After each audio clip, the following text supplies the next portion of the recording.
Now to a story that is making national headlines today. 5 days after he was kidnapped from his home and taken to an Atlanta apartment, a Wake Forest man is safe tonight. The FBI says his kidnapping was an elaborate plot.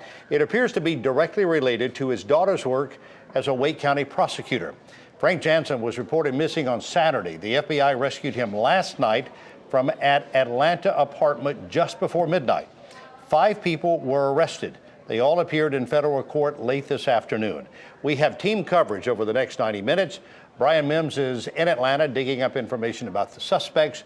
Julia Sims is in the neighborhood where Jansen lives. We begin, however, with Amanda Lamb, who has more on the investigation and the motive. Amanda?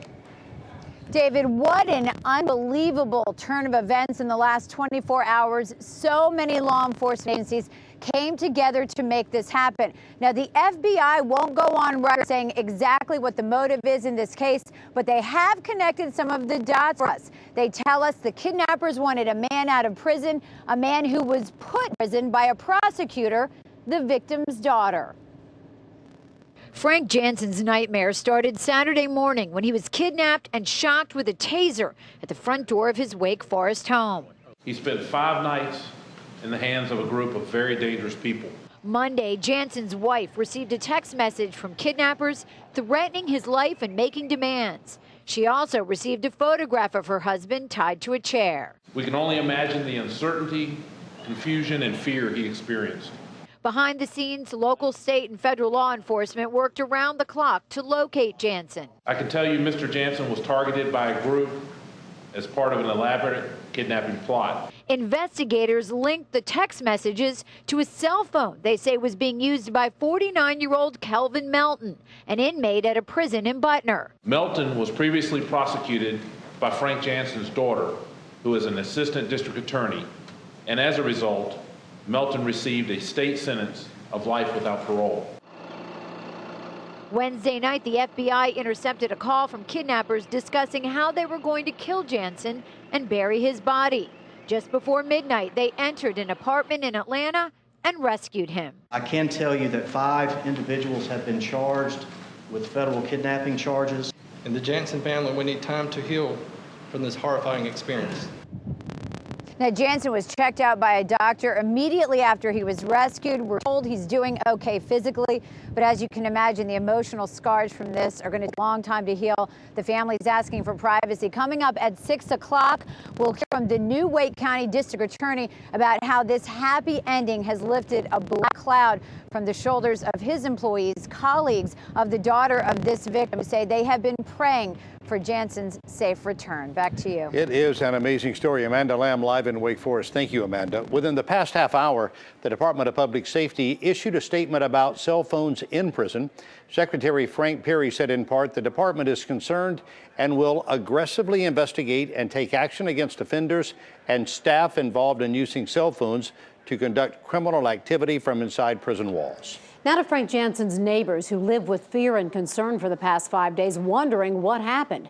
Police couldn't give any details of what they knew until Jansen was found. Obviously, tonight they are very relieved that he is safe.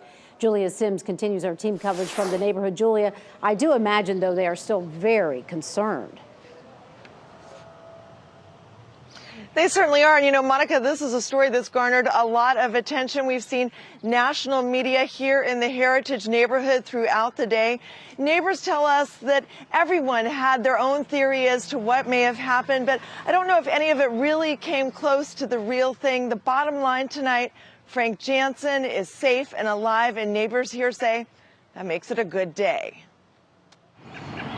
While Frank Jansen's home sat surrounded by crime scene tape, neighbors' thoughts understandably went to the dark side.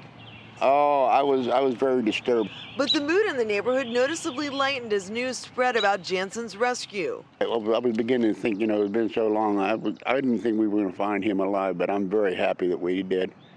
I've been praying for him every night. Many neighbors didn't want to talk on camera, telling us simply they're relieved. Others, though, said questions remain. You know, the issue's kind of solved. They found Frank, but we don't know what happened. Law enforcement officers offered some answers about the unbelievable tale that started here in a quiet Wake Forest neighborhood. but neighbors understand they may never know all the details. The crime scene tape is gone now, but if you look closely, you can see fingerprint residue on the Jansens' front door. A reminder perhaps the story could have had a very different ending. I guess big sense of relief here. Yeah, big sense of relief. Now, the neighborhood is not completely back to normal. A Wake Forest police car and an unmarked SUV with 2 officers are sitting in front of a home here within the neighborhood. WRAL has learned that one of Frank Jansen's relatives lives in that house. We think those officers could be there as a security measure, but Monica, those officers aren't commenting. Oh my gosh, I imagine not. And I just imagine everyone in that neighborhood. It's going to be a while before they have any total relief from that for sure. Thank you, Julia Sims, live in Wake Forest. Now, we are learning more about the 5 people who were arrested following Jansen's rescue. During their first appearance in federal court, we learned the entire group is from the Atlanta area. Brian Mims was in the courtroom. He will have much more on this angle tonight at 6, live from Atlanta.